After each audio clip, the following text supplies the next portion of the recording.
Muy bien, buenos días. Hoy tenemos una pequeña novedad y es que no funciona la cámara, entonces simplemente tendremos el PowerPoint que espero que se vaya viendo, ¿no? Entonces, como pueden apreciar, tenemos el capítulo 3 de la Lumen Gentium dedicado a la jerarquía. En esta asignatura, la arquitectura, la estructura es muy importante. Situar el texto en el contexto. Y hemos estado viendo cómo en el primer capítulo de la Lumen Gentium es esa dimensión vertical, el brazo vertical de la cruz, donde se expresa el misterio de la Iglesia como pueblo de Dios Padre, como cuerpo de Cristo, templo del Espíritu. O sea que partimos de una visión teologal, trinitaria de la Iglesia, para después, en el segundo capítulo, sobre el pueblo de Dios, abordar esa dimensión horizontal. Es decir, el ver cómo ese pueblo de Dios no solo tiene un significado puramente sociológico, puramente social, sino que es un pueblo convocado por Dios, Ka'al Yahvé, llamado por Dios. Como consecuencia de esto, veíamos cómo esa falsa oposición entre pueblo de Dios y cuerpo de Cristo, el concilio lo resuelve felizmente diciendo que ese pueblo de Dios es el pueblo de Dios reunido en torno al cuerpo de Cristo, o podríamos ampliar diciendo el cuerpo, la sangre y la palabra de Cristo. Es decir, el origen de toda asamblea eclesial es siempre una asamblea litúrgica, y de ahí nace la Iglesia. Entonces, habrán recordado también cómo hay ese giro copernicano, del cual hablaba algún autor, donde se antepone el capítulo sobre el pueblo de Dios respecto a la jerarquía. Y en ese giro copernicano, lo que se está diciendo es que el pueblo, compuesto por pastores y laicos, es lo primero, y después que la jerarquía está puesta al servicio de todo el pueblo de Dios. Digamos que ese giro que da en su historia redaccional los capítulos y la disposición de la Lumen Gentium resulta importante. Y ahora sí, ahora en el tercer capítulo abordamos la jerarquía y entonces durante la clase de hoy veremos lo que dice el concilio sobre el episcopado, el presbiteriado y el diaconado.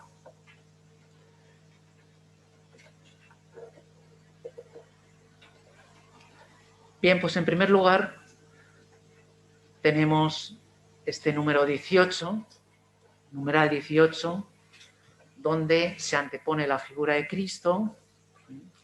Evidentemente esa jerarquía va a representar la capitalidad de Cristo, in persona Christi Capitis, es como nosotros, los ministros, podemos desempeñar ese ministerio. Y lo interesante es que hasta ahora se había desarrollado, si uno va a San Ambrosio, va a San Jerónimo o al mismo Santo Tomás, el desarrollo es de la teología al ministerio, es a partir del presbiterado. Entonces, una variante, una innovación que va a hacer el concilio es abordarlo desde el tercer grado, desde el episcopado. El episcopado, digamos, la plenitud del sacramento del orden, va a ser el analogado principal de lo que supone el ministerio. Y por lo tanto, junto a esto, habrá una dualidad que sustituirá a la clásica de potestad de orden, potestad de jurisdicción. El concilio no va a utilizar estos términos, aunque sí los conceptos, y va a sustituirlos por las palabras consagración y misión. ¿Qué quiere decir esto? Ahí ven la palabra sacra potestad al servicio de los hermanos. Ahí decimos dos cosas. Primero, que el origen es a través de un rito, a través de una celebración litúrgica, la celebración del sacramento del orden, y en segundo lugar, que es un ministerio dedicado al servicio, como dice el Papa Francisco, un modo emblemático, el poder es el servicio. El ministro no es alguien con poderes especiales o superpoderes, como los superhéroes, o poníamos el ejemplo también de el mago Merlín o el mago Gandalf, ¿no? Como si uno tuviera una especie como de poderes con el cual, por ejemplo, transformaba el pan en el cuerpo de nuestro Señor. Esa visión mágica no es evidentemente la que propone la teología católica en primer lugar y por supuesto la teología del concilio, ¿no?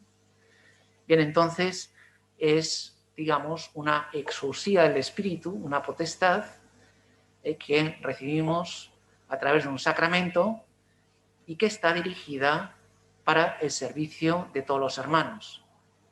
Decíamos de un modo emblemático que el sacerdocio ministerial está al servicio del sacerdocio común o bautismal. Es decir, que los pastores están al servicio de los fieles laicos. Creo que eso es evidente. ¿Alguien quiere comentar algo de este texto? Por favor. Muy bien.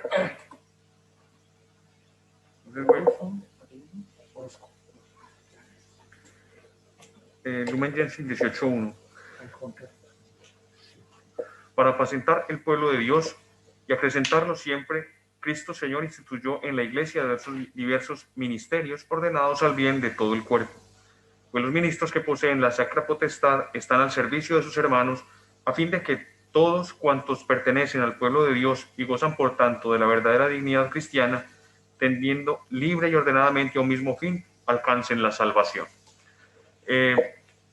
Entender la jerarquía se entiende a partir de la Lumen Gentium, es de reconocer que antes del Concilio Vaticano, dice Yves Congar, la Iglesia era definida en un marco jerarcológico, es decir, la Iglesia puesta al servicio de la jerarquía.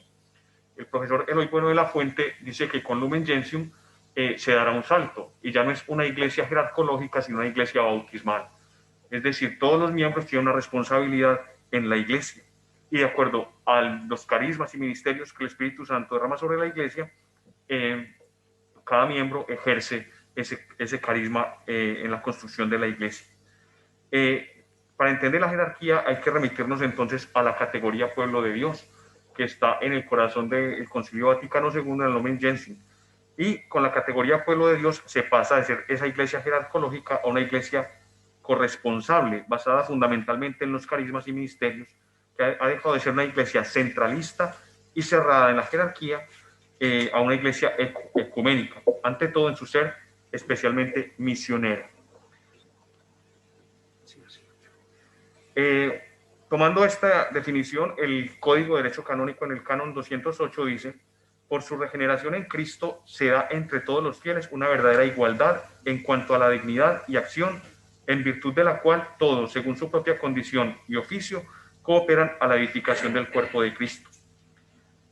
Y se sustentará así que la Iglesia Católica es una organización jerárquica, pero no se trata de un ejercicio de autoridad en un sentido civil, sino que la misión esencial de cualquier católico, desde el último bautizado hasta el propio Papa, es siempre la misma, el anuncio del Evangelio. Pero para este anuncio del Evangelio hay diversidad de ministerios. Por eso, la jerarquía de la Iglesia se da en una pirámide invertida, donde los obispos están al servicio de los demás miembros de la Iglesia. La jerarquía ordenada al pueblo de Dios en el capítulo 3 es considerada servidora en una diaconía para edificación del cuerpo de Cristo, que es la Iglesia. Muy bien. Muchas gracias. Dos recordatorios. El primero, que el concepto que resume el tipo de estructura eclesial que recoge el concilio es de comunión jerárquica. No simplemente una comunión puramente espiritual, donde nuestros corazones están unidos, sino que hay una estructura apostólica que ordena efectivamente todo ese organismo. Sí. Tú sí puedes ir cambiando mientras voy dando clase. Muy bien, da gusto aquí. Bien, entonces la segunda cosa que quería recordar es que la eclesiología del Vaticano II y la eclesiología católica en general empieza en el bautismo y culmina en la Eucaristía. Digamos que nace a través del bautismo, pero va a ser también una eclesiología de tipo eucarístico, que decíamos era aquello que convocaba a todos los cuerpos, a todos los fieles en torno al cuerpo de Cristo, constituyéndolo a sí mismo en un cuerpo místicamente de Cristo, ¿no? Sí. Bien, aquí ya tenemos en el parágrafo 2 una primera alusión a Pedro, y vamos a ver que esto es frecuente. Alguien va a comentar después lo que se refiere a la nota explicativa previa, que decíamos que era un texto que fue en su día controvertido, polémico, pero en el fondo, como recuerda el mismo Phillips, todo lo que se dice en la nota explicativa previa está dicho en el mismo texto de la Lumen Gentium. Entonces la cuestión está en si hacía falta explicitarlo cuando ya estaba claro, y no solo implícito, sino también explícito dentro del texto. Entonces digamos que han venido a recordar algo que decíamos que era también una medida política o una medida más de tipo diplomático para tranquilizar a esa minoría que estaba intranquila porque podía olvidarse el tema del primado y de la infalibilidad pontificia preconizado por el Vaticano I. Entonces ya ven ahí la figura de Pedro. Bien, al mismo tiempo nos va a hablar del colegio apostólico como un grupo estable. Es decir, la Iglesia no es una especie de monarquía papal en la cual el Papa es el único...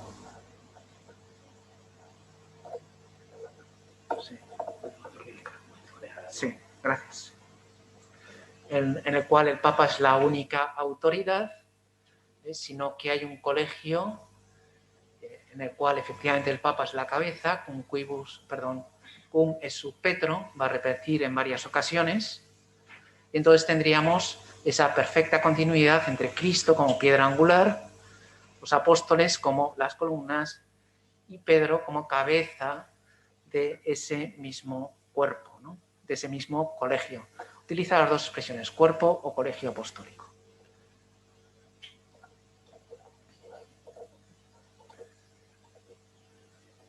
Si alguien quiere comentar algo, que bien se acerque aquí o bien... Bien, entonces los obispos serán los sucesores de los apóstoles, no solo tuvieron diversos colaboradores en el ministerio, sino que la misión a ellos confiada se continuase después de su muerte. Aquí, lógicamente, lo que viene a recordar el concilio es el principio de la apostolicidad, que no es simplemente una apostolicidad de tipo espiritualizado, propio de predicar la doctrina que predicaron los mismos apóstoles, sino que tiene también una profunda raigambre, una profunda raíz histórica, sacramental y ontológica.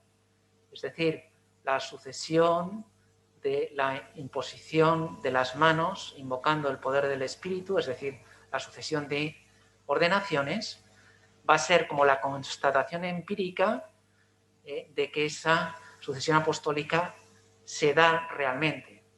Recordamos también que no podemos reducir la sucesión apostólica a una sucesión puramente sacramental.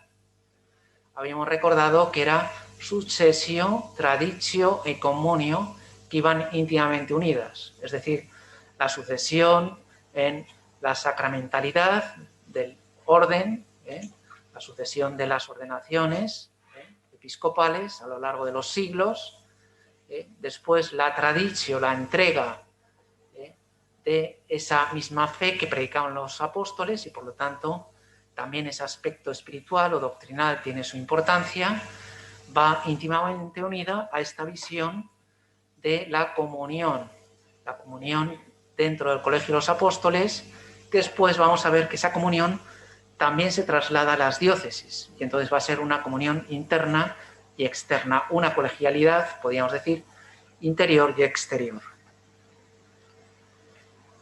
Bien, y entonces, Junto a esto, los obispos tienen una serie de colaboradores que ustedes conocen muy bien, que son los presbíteros y los diáconos. Hablaremos de ellos a lo largo de esta clase, y entonces ahí se recuerda una vez más el modo específico con el cual los colaboradores de los obispos participan de los Tria Munera Christi. Y por lo tanto, tenemos esa función, ese munus regendi, ese munus docendi, ese munus santificandi, es decir, como pastores, como maestros y como sacerdotes. Comente directamente. ¿Su apellido es? Leopoldo. Sí. ¿Apellido? Salud. Leopoldo, sí.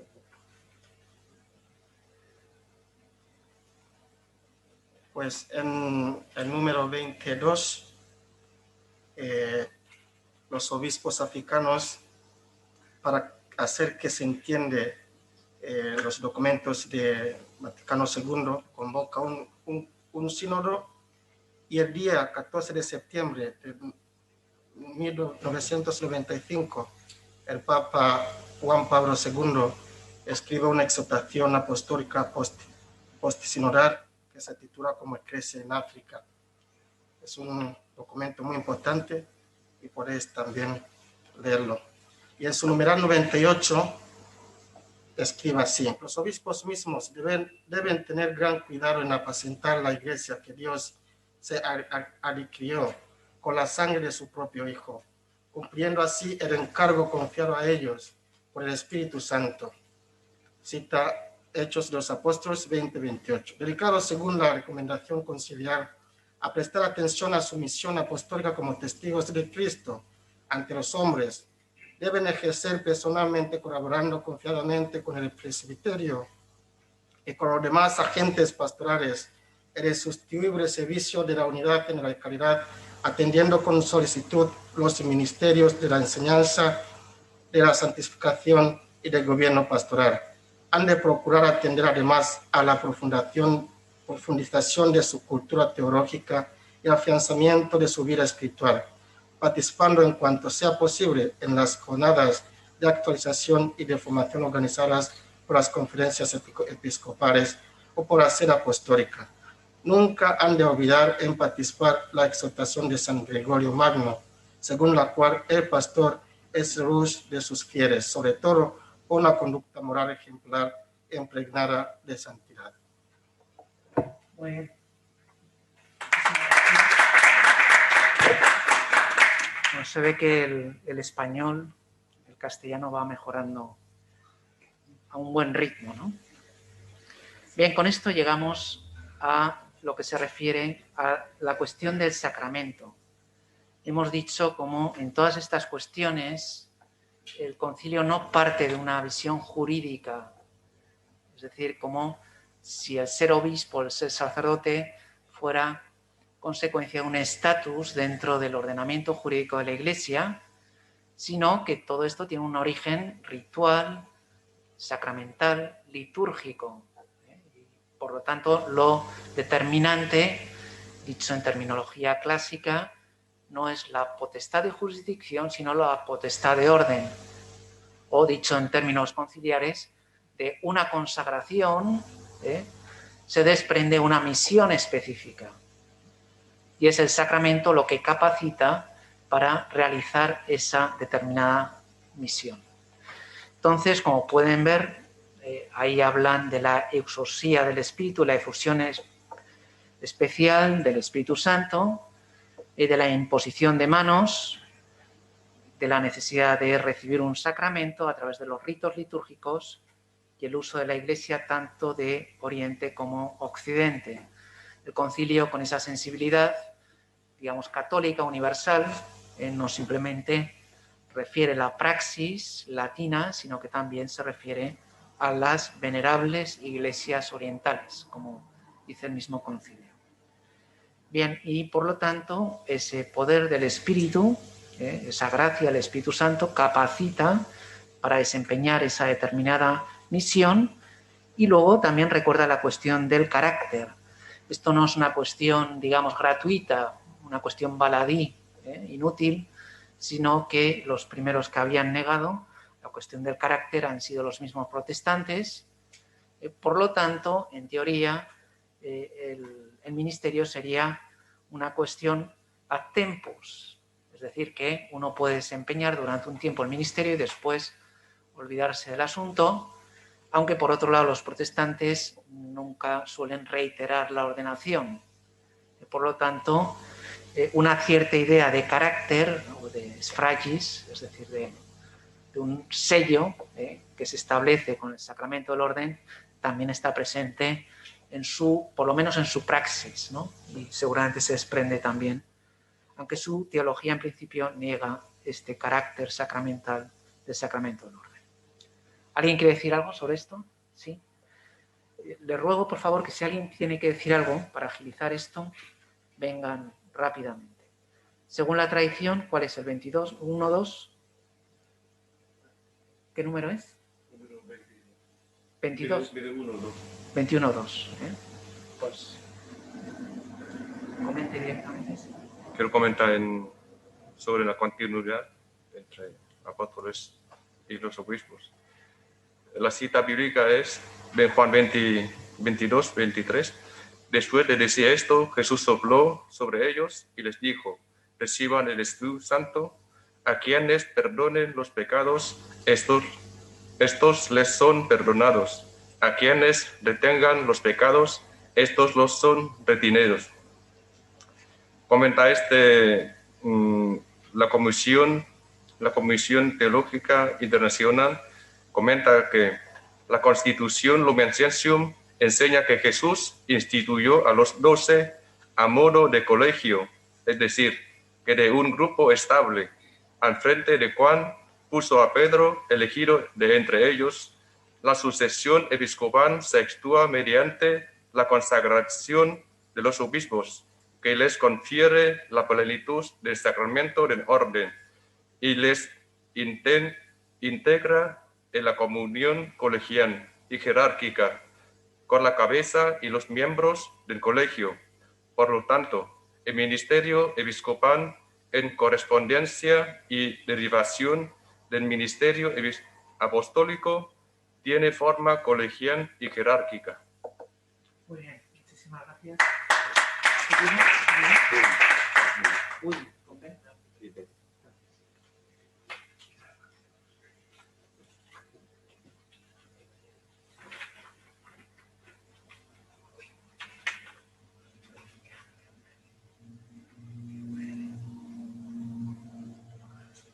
Muy bien, muchísimas gracias. Esto nos viene a recordar lo que hemos mencionado, que el Vaticano II desarrolla una teología del episcopado, es decir, a partir del tercer grado del sacramento del orden, y después esa doctrina de la colegialidad que va a desarrollar también en el decreto Christus Dominus, que veremos enseguida. Bien, esta teología de la colegialidad, como recordarán, era una quaestio disputata desde tiempos antes del concilio. Habíamos visto cómo el Vaticano II desarrolla una teología del primado, pero no el Vaticano I desarrolla una teología del primado, pero no del episcopado. Aparecen algunos escritos, primero en ámbito oriental, en Saint-Serge habla de la colegialidad de los obispos.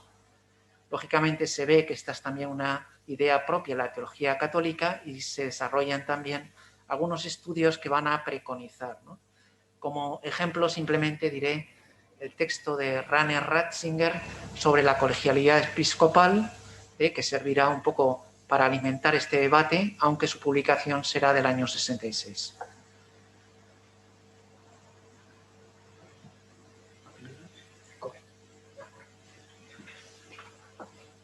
Entonces, como decía don Pablo, pues voy a tratar de explicar la nota explicativa previa. Esta se establece en 4 observaciones. Primero, el colegio, que no se entiende en el sentido estrictamente jurídico, sino como un grupo estable cuya estructura y autoridad debe deducirse en la revelación. El segundo se llega a ser miembro del colegio en virtud de la consagración episcopal mediante la comunión jerárquica como la cabeza del colegio y sus miembros. El tercero, el colegio que no se da sin la cabeza, es sujeto de suprema y plena potestad sobre la Iglesia universal. Necesariamente hay que admitir esta afirmación para no poder poner en peligro la suprema y plena potestad del romano pontífice. En este aspecto, comenta Phillips, es notable que esta tesis no se pueda remover sin autocomunicarse, deducir la autoridad del pastor supremo si el colegio no posee el poder pleno. De allí se sigue inevitablemente el poder del Papa, comprendido en el concilio, no alcanza nunca su plenitud.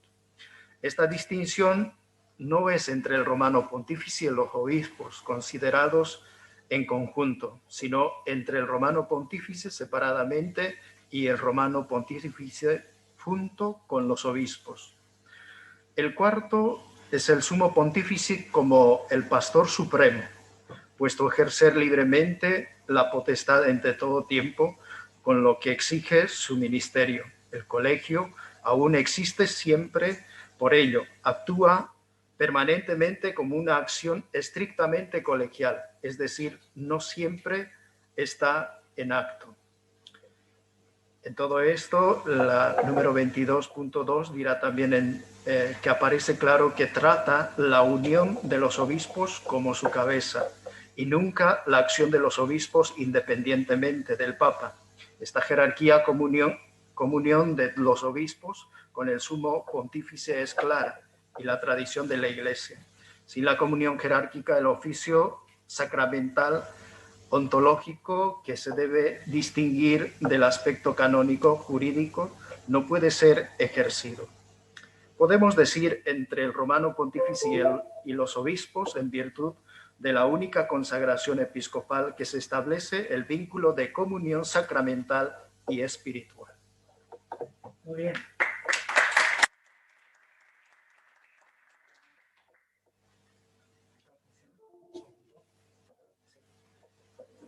Bueno, voy recordando los términos que aparecen ahí subrayados, muy bien expuestos, muy bien. Un aplauso también. Servicios informáticos que nos ha devuelto el contacto con el mundo exterior. Y entonces les decía estos tres términos que tenemos: el colegio apostólico, el colegio episcopal, en comunión jerárquica con la cabeza y los miembros. Yo creo que la metáfora biológica u orgánica es interesante, ¿no? Un cuerpo sin cabeza es un cuerpo muerto. Una cabeza sin cuerpo es también un objeto un poco raro, ¿no? No es un organismo habitual, ¿no? Y por eso vuelve a reiterar la comunión con el romano pontífice sucesor de Pedro.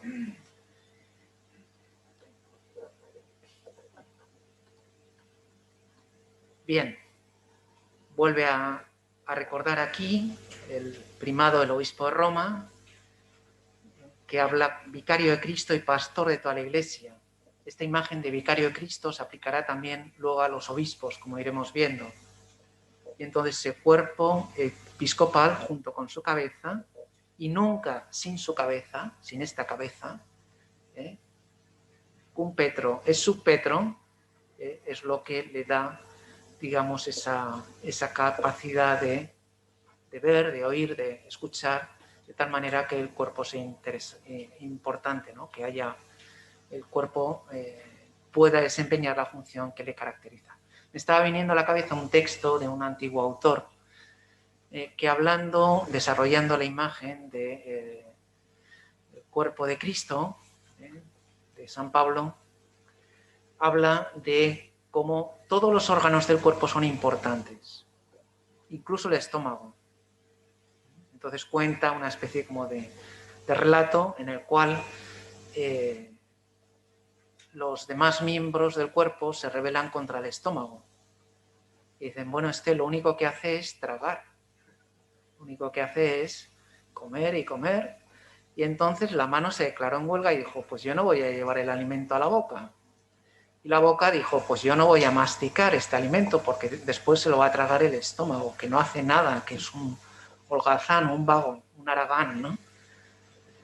Total, que el resultado fue que aquel cuerpo empezó a morir de inanición. A no tener los suficientes nutrientes, no tenía tampoco energía ni fuerza. Por lo tanto, concluyeron todos los miembros del cuerpo que cada uno de los órganos son importantes, incluso aquellos órganos más pasivos o que nos parecen a nosotros menos nobles incluso, ¿no? Bien, pues esa misma imagen se aplica aquí, pero referido a esa dimensión jerárquica de la Iglesia. Es comunión siempre jerárquica. Y en representación de la cabeza está el colegio episcopal presidido por el romano pontífice. Bien, les pongo ahí también esa imagen de... Creo que aquí hay algún comentarista, ¿no? No sé si hay alguien que quería comentar este número. Le pongo la imagen de la plaza de San Pedro, que ya habíamos dicho que el centro no es el obelisco que está en el centro, sino que es una elipse cuyos focos están en las dos fuentes. En esas dos fuentes podríamos situar el primado y el episcopado, sabiendo que el primado es lo que hace cabeza respecto a ese colegio apostólico. ¿Alguien quería comentar este número? ¿Alguien había hablado del número 22? No. Bien. Entonces, aquí se habla de la posibilidad de convocar el concilio. La potestad suprema sobre la Iglesia universal que posee este colegio se ejercita de modo solemne el concilio ecuménico, donde estaban ellos. No hay concilio ecuménico si no es aprobado o al menos aceptado como tal por el sucesor de Pedro. Por lo tanto, alejamos ya toda posible tentación de conciliarismo, lo que ratifica, lo que le da sentido, lo que le da valor a ese concilio ecuménico es la presidencia por parte del Papa, ¿no? Bien, en este sentido, entonces, todas las críticas que a veces se formularon durante el concilio sobre la potestad del Papa, pues digamos que eran eclesiológicamente poco acertadas, ¿no? Bien, aquí nos va a hablar del obispo, con algunas de sus funciones. Son principio y fundamento visible de unidad en sus iglesias particulares, en las cuales, in quibus et ex quibus, se constituye la Iglesia católica una y única. Es decir, la Iglesia universal no es la curia romana, sino que es todas y cada una de las diócesis en las cuales se realiza esa misma Iglesia universal. No tiene una localización exacta, sino que tiene todas las localizaciones posibles donde estén esas iglesias particulares. Cada obispo representa a su iglesia y hay una representación directa, lo veremos más adelante, una potestad inmediata y ordinaria. Como diciendo, los obispos no son puros delegados del Papa, sino que son representantes de Cristo en sus propias diócesis. El Papa efectivamente hace cabeza a ese colegio episcopal, pero cada obispo recibe una potestad directamente de Cristo en su iglesia local. Bien, vuelve a recordar aquí, una vez más, todos juntos, con el Papa, como pueden ver, el 23.2. Esto es, cada obispo a demostrar solicitud por toda la iglesia y por todas las iglesias locales. Solicitud por todas las iglesias que se expresa en muchas veces las cooperaciones, las colaboraciones que hay entre las distintas diócesis de todo el mundo, ¿no? Pues aquí en la diócesis de Pamplona hay trabajando sacerdotes de todo el mundo, incluso algunos de ustedes pueden colaborar en distintas iniciativas pastorales y es una expresión quizá temporal, pero expresiva de esa solicitud de por todas las iglesias locales, ¿no? También los sacerdotes Fidei Donum vienen a expresar de un modo concreto y práctico esta solicitud por todas y cada una de las iglesias. Bien, tenemos también este numeral 24, se refiere una vez más a los tria munera Christi, a los oficios de enseñar, gobernar y santificar, y a la función ministerial. Es un verdadero servicio, una verdadera diaconía, o sea, ministerio. O sea, que es una idea que se recuerda una y otra vez, ¿no? Al mismo tiempo se habla de esa función magisterial, maestros auténticos. Los obispos son los maestros en la fe. Me acuerdo que don Lucas Francisco Mateo Seco, un sacerdote andaluz, y andaluz quiere decir en este país gente simpática, salerosa, y él lo era realmente. Entonces contaba como en un congreso un obispo le interpeló a él para que se pronunciara y, formulara de un modo explícito y autoritativo la ortodoxia de la Iglesia, ¿no? A lo cual don Lucas Francisco dijo, bueno, aquí el maestro en la fe es el señor obispo, pues que él explique lo que enseña la Iglesia respecto a este punto y nosotros secundaremos lo que nos dice el señor obispo, ¿no? Creo que es un modo conciliar de entender esa potestad, ese ser maestro en la fe propio de los obispos, maestros de la fe y de la moral, ¿no? Y detentan el don de la infalibilidad cuando están en comunión con el sucesor de Pedro. O sea, la infalibilidad no solo pontificia, sino de todos aquellos que intentamos estar en comunión con el sucesor de Pedro. El obispo, por estar revestido de la plenitud del sacramento del orden, una vez más, administrador de la gracia, el supremo sacerdocio, sobre todo en la Eucaristía. O sea, aquí, digamos, va al corazón de ese ministerio que es, digamos, un corazón de tipo cultual, litúrgico. La máxima expresión, veremos más adelante, de la comunión dentro de una diócesis es el presbiterado, los presbíteros celebrando en torno al obispo, ¿no? Y ahí es donde el obispo desempeña esa función de liturgo y vuelve a recordar como los obispos como vicarios de Cristo, vicarios y legados. Antes había hablado de vicario de Cristo referido al Papa, pero aquí lo emplea también referido al obispo. Bien, y junto al munus docendi y el munus santificandi tenemos el munus regendi, de gobernar su familia a imagen del único buen pastor que es Jesucristo, que no vino a ser servido, sino a servir. Una vez más, la función ministerial que Cristo se atribuía a sí mismo y dar así la vida por sus ovejas. Bien, esto nos permite abordar el decreto sobre la función pastoral de los obispos, es decir, el decreto Christus Dominus. Bien, el título yo creo que ya tiene su significado. Habla de función pastoral, el enfoque pastoral propio del concilio que no excluye lo doctrinal y lo disciplinar, como iremos viendo, está presente también en la redacción de este documento y por lo tanto pone la función pastoral en primer orden. No hace falta obispos aristócratas, no hace falta obispos intelectuales. Lo que hace falta, dirá el concilio, son obispos pastores. Si son tan amables de cerrar la puerta o si no, si quieren dejarla abierta, invitar a un desplazamiento oportuno, pues puede ser buena idea. Bien. Tenemos 7 proyectos de documento, nada menos, sobre los obispos, que a su vez cristaliza en 2 esquemas de episcopis ac diocesium regimine e de cura animarum. Entonces tenemos, digamos, de 7 pasa 2, se debate en la segunda sesión conciliar, que a su vez preconiza todo el debate sobre la colegialidad que se dará en la tercera sesión. Bien, y entonces se integran ambos esquemas y se establece una serie de principios generales de tipo teológico, ¿no? Esto da lugar, de nuevo, a un nuevo esquema de pastorali episcoporum munere in ecclesia.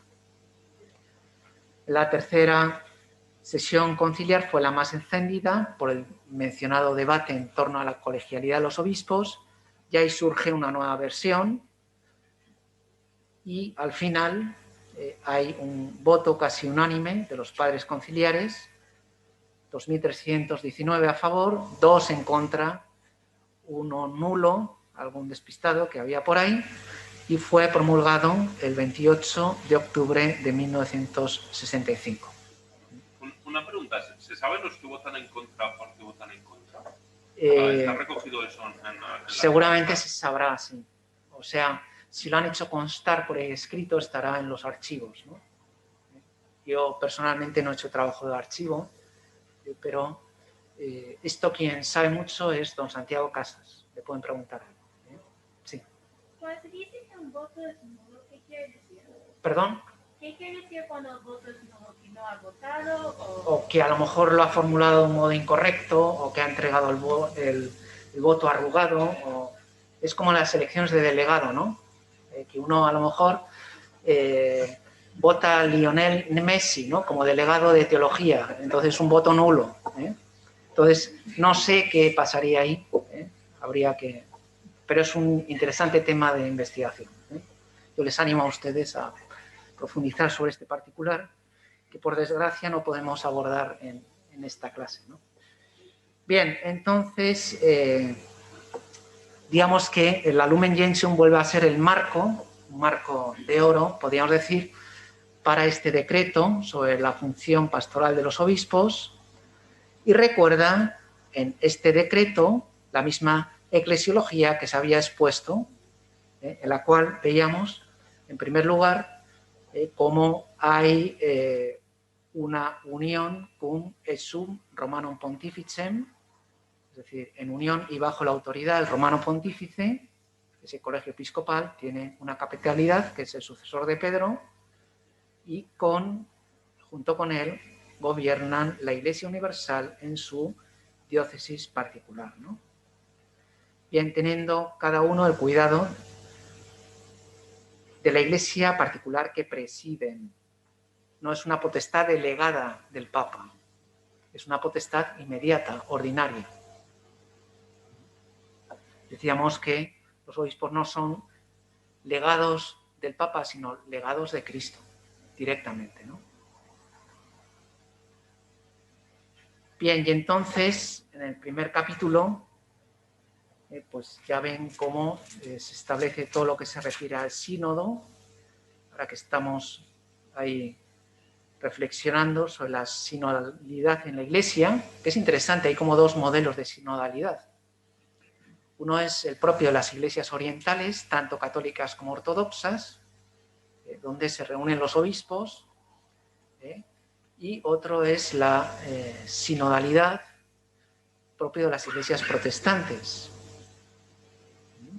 donde ahí, digamos, todos tienen la misma capacidad de decisión en todos los temas, sean ministros o sean laicos, y digamos, es más parecido a lo que podríamos llamar en la actualidad una estructura democrática. O sea que en el debate de la sinodalidad están, aunque sean de un modo latente, estos 2 modelos, ¿no? Bien, se vuelve a recordar la solicitud por todas las iglesias, también con recursos económicos.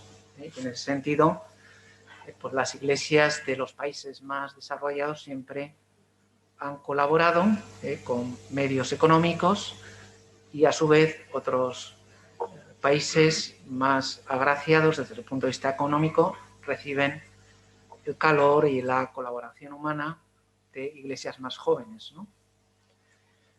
Bien, inmediata potestad episcopal, es decir, ahí lo tienen, potestad ordinaria propia e inmediata. Y una vez más se vuelve a la potestad ordinaria propia e inmediata que tiene el Romano Pontífice en toda la Iglesia Universal. Por lo tanto, los obispos no son legados del Papa, pero el Papa tiene potestad en todas y cada una de las diócesis. Esto, por ejemplo, se ha visto con el tema de los abusos. como el Papa Juan Pablo II se atribuyó esta potestad porque quizá en alguna que otra diócesis, quizá no muchas, no habían hecho lo debido, ¿no? Entonces ahí el Papa desarrolla esa potestad ordinaria, inmediata y propia en toda la Iglesia universal, ¿no? Y ya entonces se hablaba de la reforma de la curia romana. Este fin de semana nuestros queridos hermanos canonistas estaban estudiando todo lo de la curia romana y entonces explicaban en broma cómo se explicaba muy bien esto de la reforma de la curia, ¿no? Porque es una estructura complejísima, ¿no? Unas con carácter consultivo, otras con voto deliberativo, etcétera, etcétera, ¿no? Y ya entonces se veía la necesidad de reformar la curia para que fuera un organismo como más ágil, capaz de afrontar los retos de misión y evangelización de la Iglesia. Bien, esto también es interesante e importante. Nos hemos saltado el 11. Pero... Bien, pues ahora lo vemos. ¿Tienes ahí el número? Pues adelante, lee a lo mejor lo más destacable. Comentas. Vale. El número 11 dice: la diócesis es una porción del pueblo de Dios que se confía a un obispo para que la apaciente con la cooperación del presbiterio, de forma que, unida a su pastor y reunida por él en el Espíritu Santo por el Evangelio y la Eucaristía, constituye una iglesia particular en la que verdaderamente está y obra la Iglesia de Cristo, que es una, santa, católica y apostólica. Bueno, y luego hay 2 párrafos más que no leo. Bueno, aquí define lo que es la diócesis. El obispo con su presbiterio, unidos entre sí y al Espíritu Santo, constituyen una iglesia particular, ¿vale? Que posee las mismas notas que la iglesia universal, ¿no? Cada iglesia particular, cada diócesis, archidiócesis, es una santa, católica y apostólica.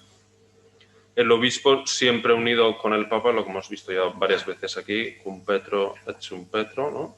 No sé cómo es exactamente, pero siempre unido al Papa, ¿vale? No es el dueño supremo de mi diócesis, esta es mi diócesis, bueno, sí, pero también con el Papa.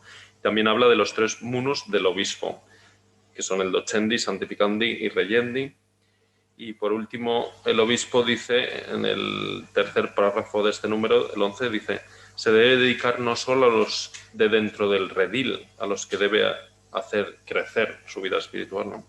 También debe dedicarse a los que se perdieron y a los que nunca han conocido el Evangelio, ¿no? El obispo, aparte de cuidar a los propios católicos, tiene que también abrirse a los cristianos y a los no creyentes. Muy bien, gracias.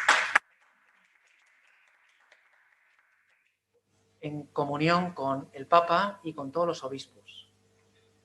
Digo, eso tiene que ser el binomio al cual se expresa el concilio, el cual nos debemos expresar también nosotros. Bien, decía que es importante una nueva imagen del obispo. Esa dimensión pastoral, esa dimensión sacral, es decir, a partir de un sacramento, es importante. Y quitarle quizá un poco de mundanidad a la figura del obispo, donde se veía más bien como una figura política, una figura puramente jurídica, y darle, digamos, esa entraña más teológica y más espiritual también, y pastoral, por tanto. Bien, este es el número que ha comentado Pablo, una iglesia particular en la cual se realiza la iglesia una santa, católica, apostólica, y se define esa diócesis como una portio populi Dei, como una porción del pueblo de Dios. Bien, lógicamente esa nueva imagen del obispo lleva a la supresión de privilegios civiles en el nombramiento de obispos. Aquí la Iglesia intenta zafarse de los distintos estados que quieren intervenir en esa elección de obispos. En este país ha pasado durante una serie bastante tiempo, ¿no? Donde los reyes ratificaban los nombramientos de obispos, ¿no? Entonces, la libertad de la Iglesia respecto al poder político también es importante, ¿no? Bien, el tema de los obispos eméritos. Ahora estamos un poco todavía desconcertados con la figura del Papa emérito, ¿no? Bueno, pues es, digamos, esto es la precuela de ese, digamos, ministerio que puede ser temporal, propio también del obispo de Roma, ¿no? Bien, la revisión de las circunscripciones, esto lo hemos vivido, ¿no? Como diócesis muy pequeñas, porque antes los medios de comunicación no eran los que son ahora. Bueno, pues se han simplificado en estructuras o en diócesis que unen a su vez otras diócesis, ¿no? Y después el proveer al obispo una serie de, un equipo, digamos, ¿no? Un equipo de gobierno, una estructura de cooperación que van desde los obispos coadjutores y auxiliares, curia y consejos diocesanos, sacerdotes diocesanos, y también el clero religioso, que dicen que en cierto modo puede decirse que pertenecen al clero diocesano. Desde luego no desde el punto de vista canónico, pero sí desde el punto de vista teológico. Un jesuita que celebra en la diócesis de Pamplona, primero puede celebrar la Eucaristía porque está en comunión con el obispo del lugar. Y después, lógicamente, realiza su propia labor pastoral en esa propia diócesis. Entonces, si somos capaces de distinguir el derecho canónico de la eclesiología, podemos entender estas palabras. Bien, el tercer capítulo expone la normativa, es decir, también es un decreto de tipo disciplinar, ejercen unidos su cargo pastoral, entonces se habla también de regiones eclesiásticas, es decir, y también de otro tipo de estructuras que ayuden a la atención de determinados grupos de fieles. Y ahí, por ejemplo, se citarían los vicariatos castrenses o también las prelaturas personales pueden acogerse a este apartado, ¿no? O los ordinariatos personales de los católicos que quieren entrar en comunión con la Iglesia, digamos, con Roma, y que proceden del anglicanismo, el anglicanorum setibus, ¿no? Aquellos anglicanos que se sienten un poco desamparados en la Iglesia anglicana y llaman a las puertas de Roma y quieren entrar en plena comunión con Roma, ¿no? Bueno, pues son este tipo de estructuras que atienden a personas con determinadas necesidades pastorales, ¿no? Como dice ahí. Bien, entonces vamos a establecer una serie de puntos conclusivos de este decreto. Primero, la estrecha relación entre Lumen Gentium y Christus Dominus,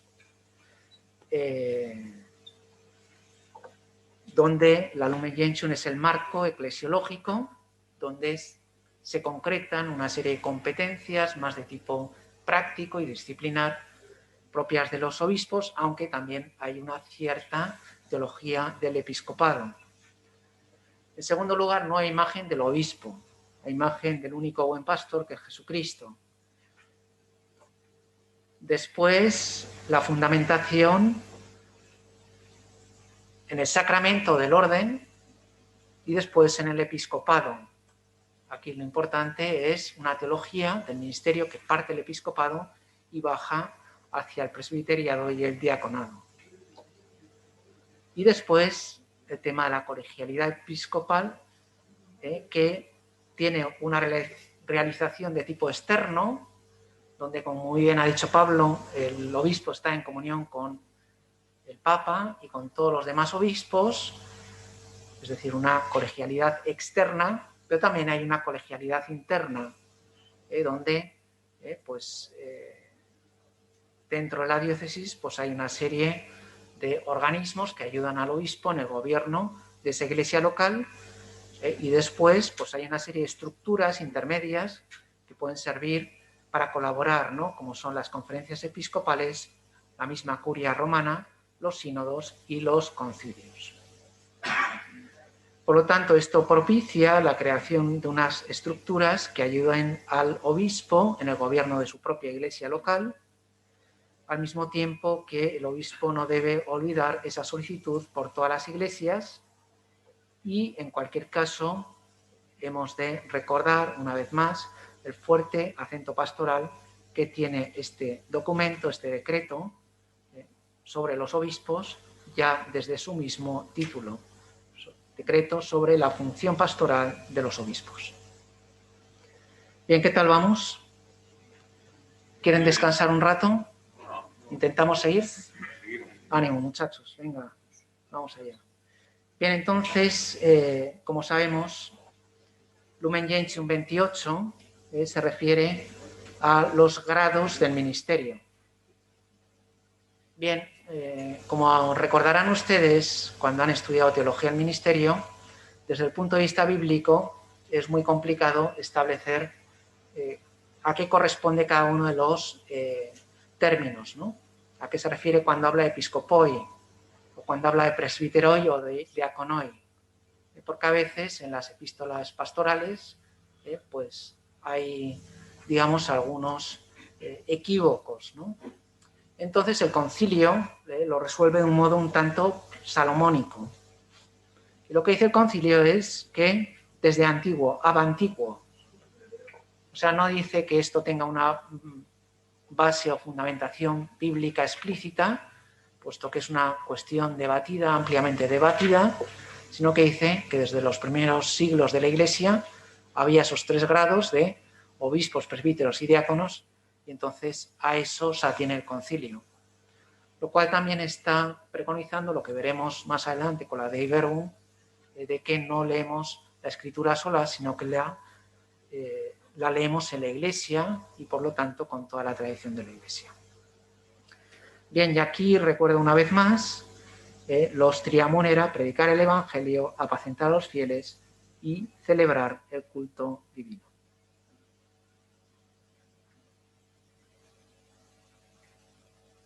De aquí ya habla de los presbíteros como próvidos cooperadores del orden episcopal, de ayuda e instrumento suyo, llamados para servir al pueblo de Dios, forman, junto con su obispo, un solo presbiterio dedicado a diversas ocupaciones. Ellos, bajo la autoridad del obispo, santifican y rigen la porción de la grey del Señor, a ellos encomendada, hacen visible en cada lugar a la Iglesia universal y prestan eficaz ayuda en la edificación de todo el cuerpo de Cristo.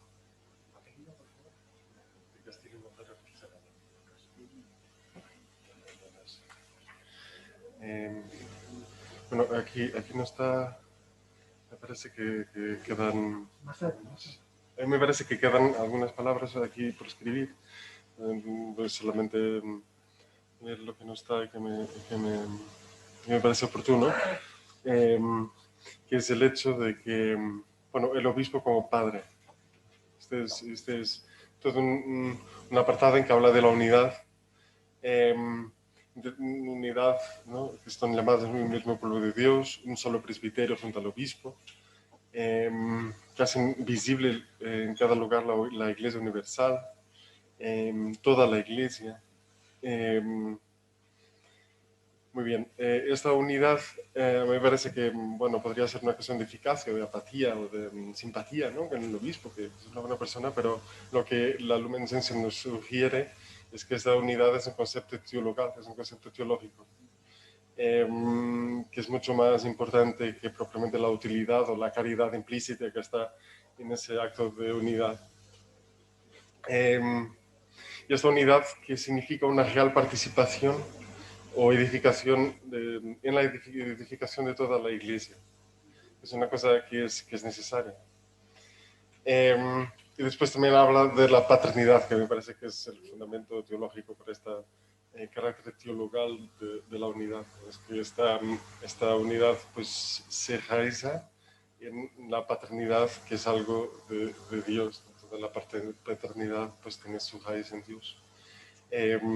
Y que está por encima de cualquier razonamiento utilitarista o lo que sea. Por tanto, mira a los colaboradores como a Cristo, a los apóstoles. Es un poco así. Los apóstoles tampoco eran perfectos, ¿no? Pero en fin, digamos, hay algo más aquí. Bueno. Muy bien. Muchísimas gracias.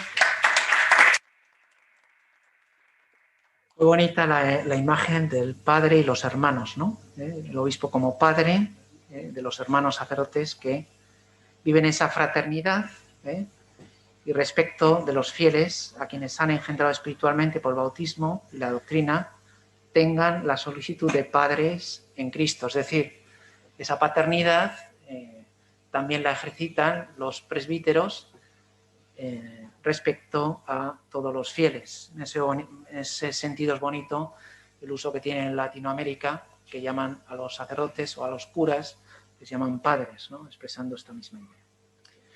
Bien, y esto es la ocasión propicia para hablar del decreto sobre los presbíteros, la Presbyterorum Ordinis. Entonces, en primer lugar, tenemos 3 proyectos previos que a su vez son refundidos en uno solo.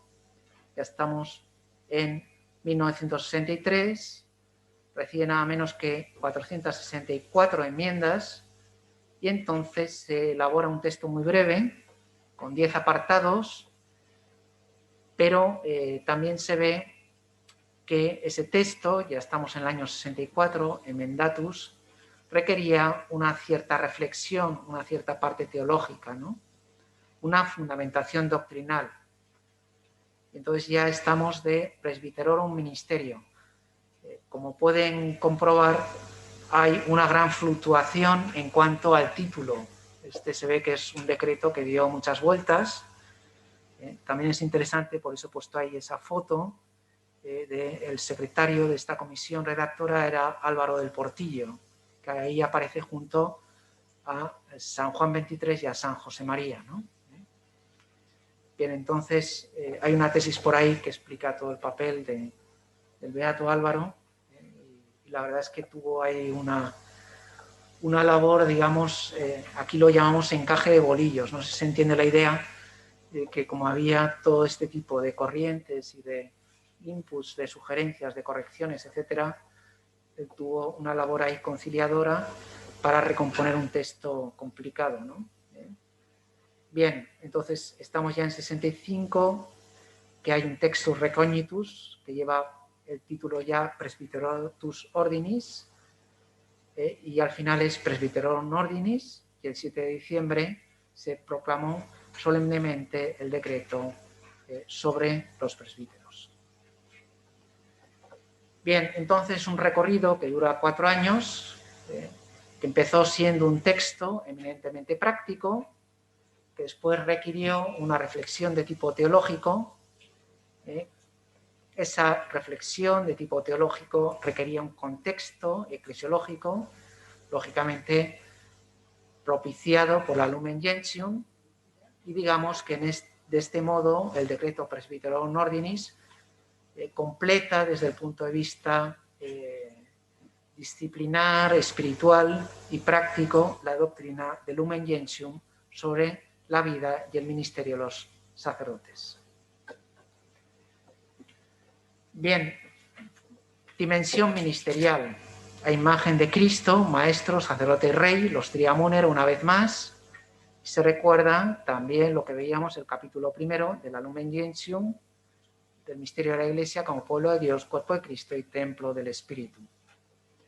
Aquí podemos mencionar algo sobre el trasfondo, esas 2 sensibilidades que o dicen o el cura reza y no trabaja, o no trabaja, o trabaja y no reza.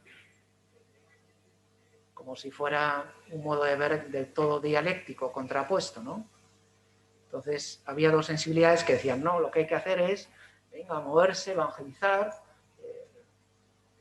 mientras otros decían, bueno, el sacerdocio tiene un corazón, ese corazón es litúrgico, hay que cuidar la celebración litúrgica, claro, tú te dedicas a celebrar y luego no trabajas nada. La celebración ya es trabajo en primer lugar, ¿no? Y luego la misma celebración es el mejor alimento para después la acción y la actividad pastoral. Elemental, querido Watson, eso lo saben ustedes mejor que yo, pero en fin, nunca está mal recordarlo, ¿no? Bien, doctrina a la vez, sacramental y eclesiológica, y habla de la necesidad de una espiritualidad específica, una espiritualidad sacerdotal, que es una consecuencia de la teología y la naturaleza del ministerio. Bien, vuelve a hablar del binomio consagración y misión, hablando de la diversidad de carismas y ministerios.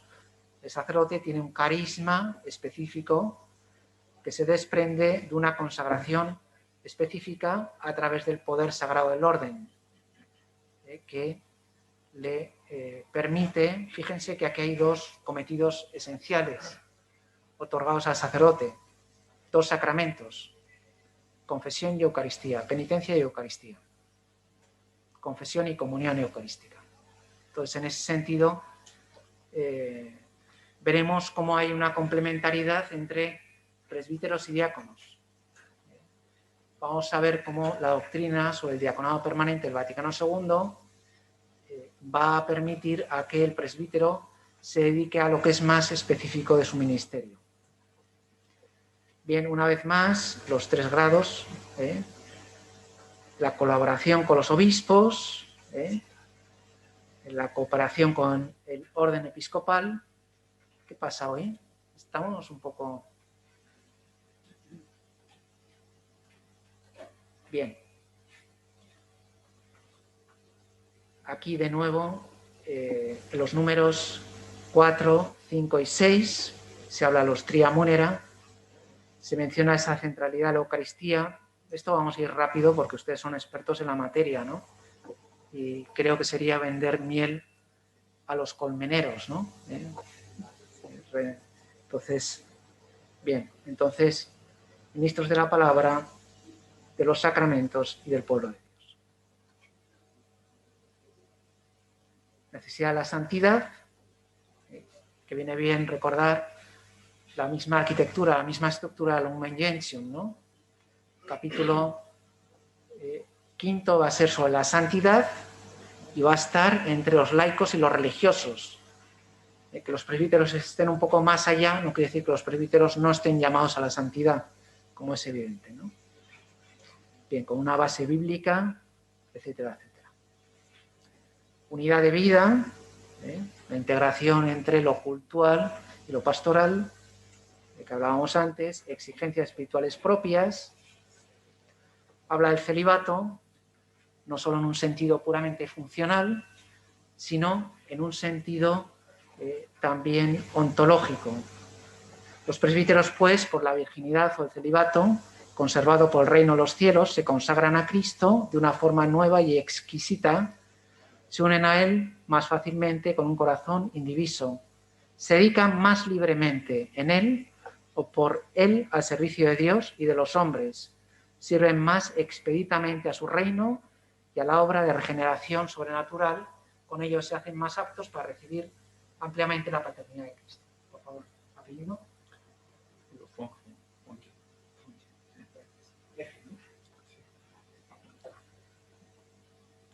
Quiero comentar sobre el punto 14.3. Esta sección dice que los sacerdotes deben examinar todas sus obras y proyectos para ver la voluntad de Dios en lo que hacen. El sacerdote tiene que buscar la voluntad de Dios en todo lo que hace. Para ello debe asegurarse de trabajar en colaboración con su obispo y sus hermanos sacerdotes. Otra forma de conocer la voluntad de Dios es asegurarse de que lo que hace conduzca al crecimiento espiritual, intelectual, moral y pastoral de la Iglesia, ya que el sacerdote trabaja en y para la Iglesia. Gracias. Muy bien. Bien, esto que acaban de mencionar nos va a servir muy bien también para hablar de la optatantio sobre la formación sacerdotal. Muy interesante lo que acaban de mencionar, ¿no? Bien, y decíamos que es un criterio no solo funcional, es decir, cuando habla de libertad, interesante que en gallego, aquí no hay ningún gallego, ¿no? Pero en gallego, soltero se dice ceibe, que quiere decir libre. Digamos que el célibe está como más libre para desempeñar una serie de tareas, pero no es este el último motivo por el cual se vive ese celibato, sino que es la identificación plena con Jesucristo, que pudiendo tomar mujer, no tomó mujer. Entonces, en ese sentido, hay una posibilidad de identificarse más plenamente con Cristo, también a través del carisma de celibato, que, como repite habitualmente el Papa Francisco, no es un dogma, pero es un tesoro, del cual hemos visto sus frutos de evangelización. Bien, conclusión. La fe de Abraham, como no, ahora que el Papa ha estado ahí en Irak, en Ur, y entonces el concilio da gracias a todos los presbíteros del mundo. El Concilio Vaticano II les agradece a ustedes su ministerio, aunque, para que no nos lo creemos mucho, dice, en virtud del poder que actúa en nosotros. Non nobis se nomine tuo, ¿no? O sea, no somos nosotros, sino Dios que actúa a través de nosotros. Bien, ¿qué conclusiones podemos sacar? Así como había una nueva imagen del obispo, tenemos una nueva imagen del sacerdocio. ¿En qué sentido? Aquí, perdón, que vuelva a apelar de nuevo al protestantismo. Lutero había hablado del ministerio de la palabra. Y digamos que en polémica con ese ministerio de la palabra, digamos, la teología postridentina había centrado la teología del presbiterado en torno a la celebración de la Eucaristía.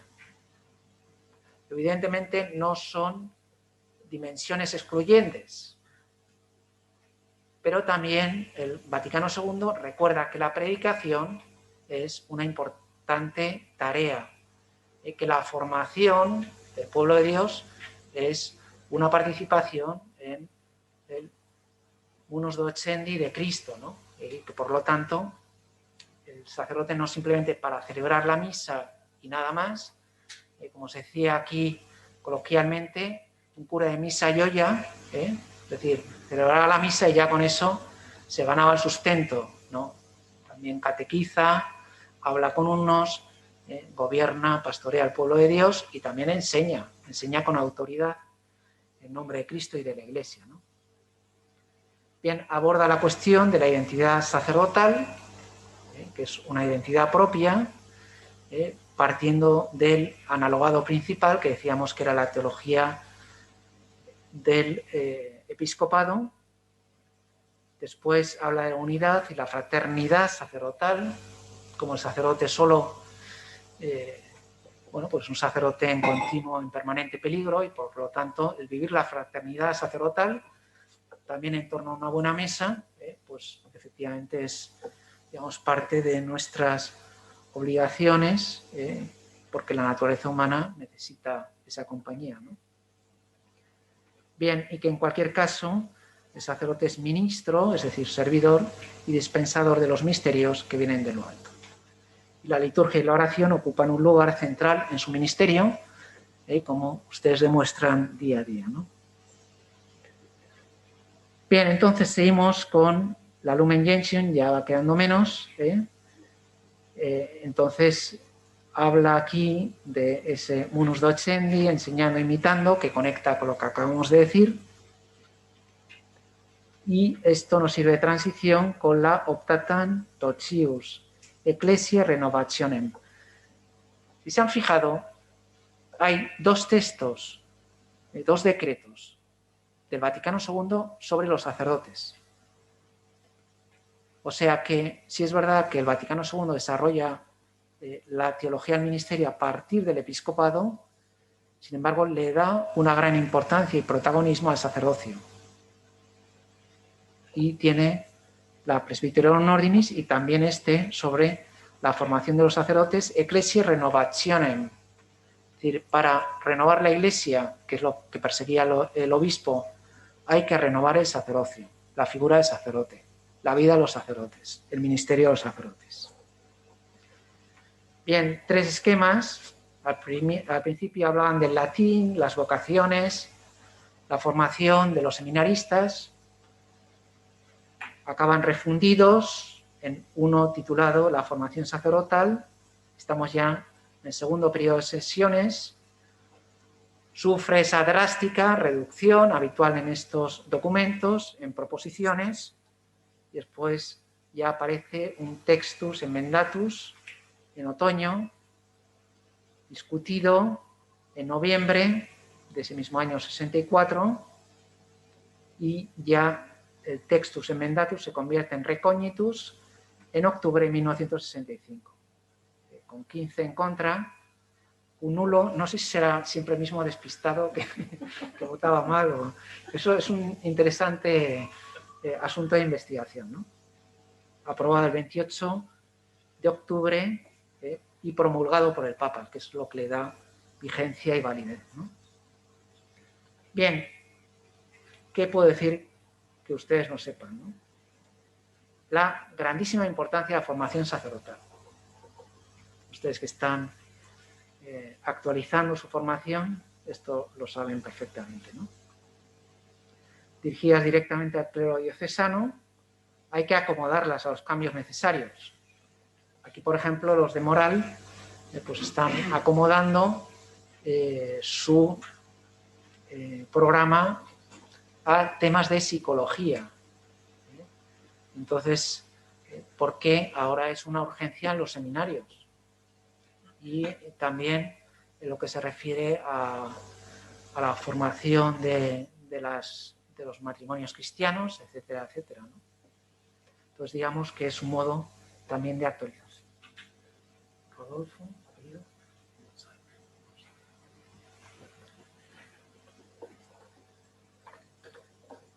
Este documento, que en principio eran 3 esquemas y luego se reduce a un solo esquema, que es aprobado hasta el final.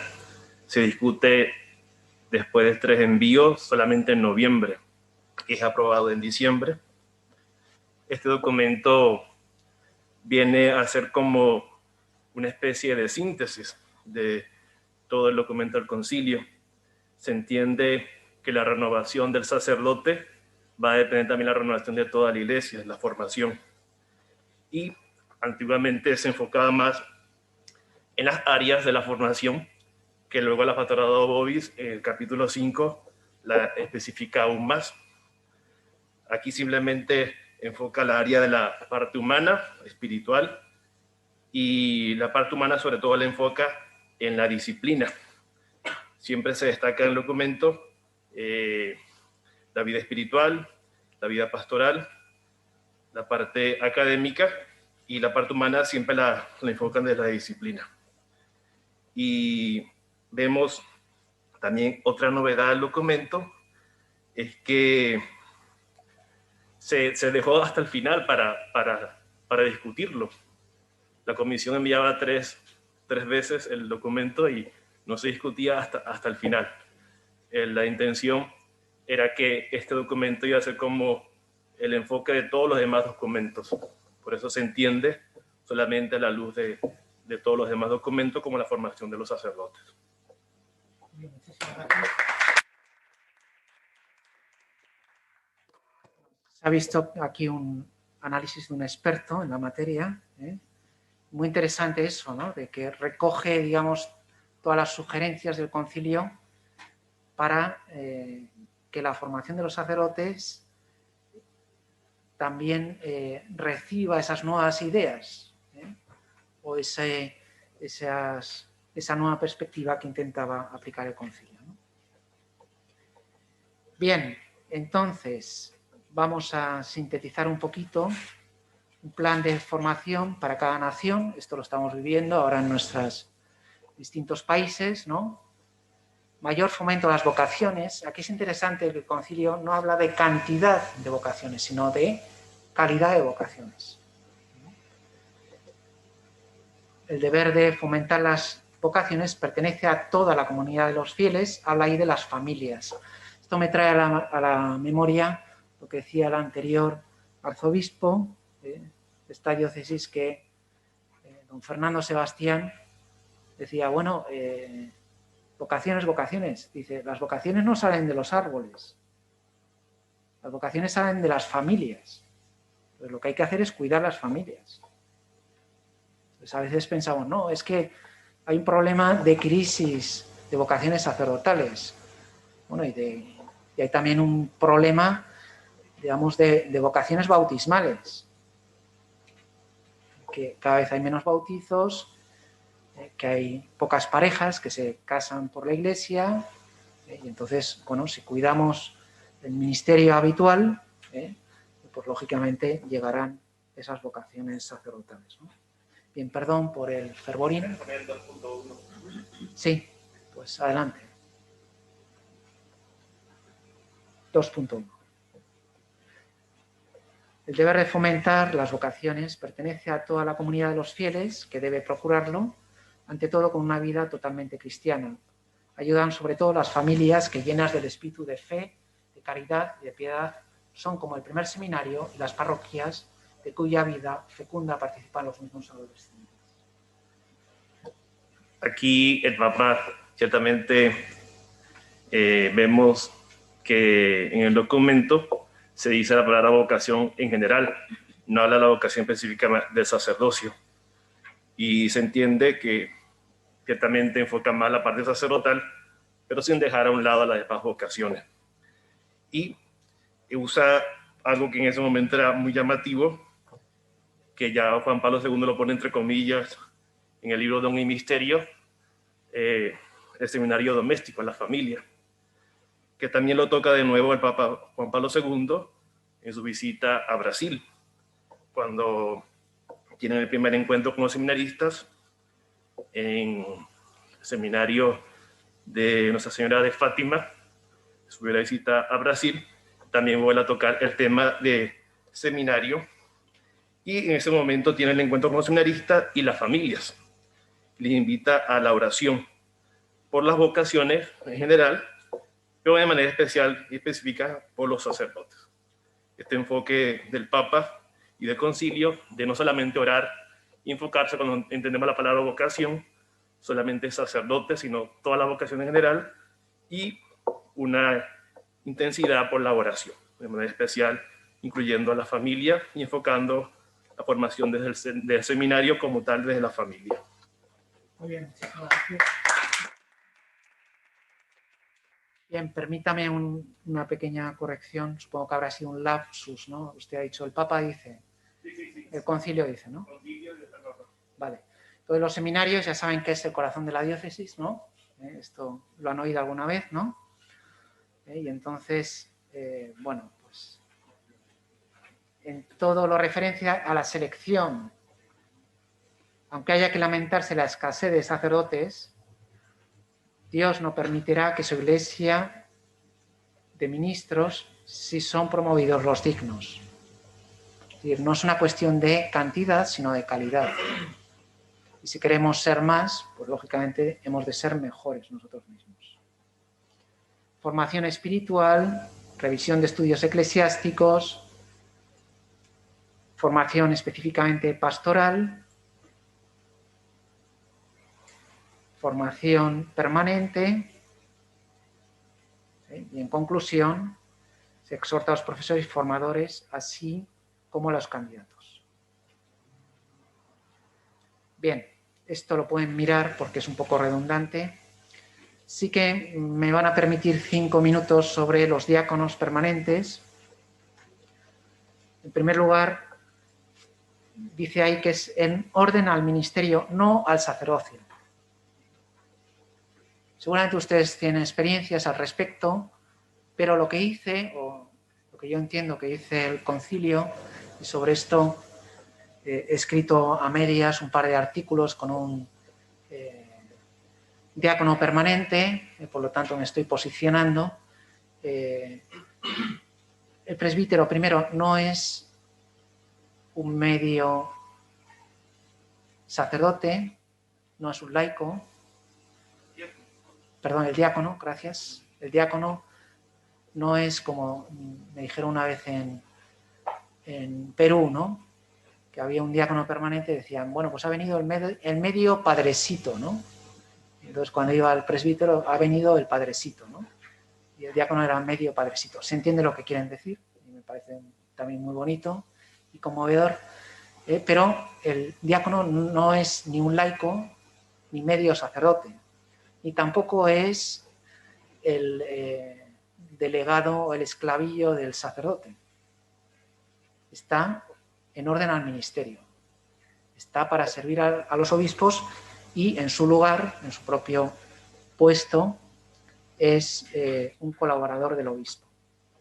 Tiene funciones específicas que ustedes conocen bien, que van bautismo, distribuir la Eucaristía, celebrar el matrimonio, viático, leer la Escritura, instruir y exhortar, catequesis, presidir el culto y la oración de los fieles, una liturgia de la palabra, por ejemplo, administrar sacramentales y después funerales, lógicamente sin celebración de la Eucaristía, ¿no?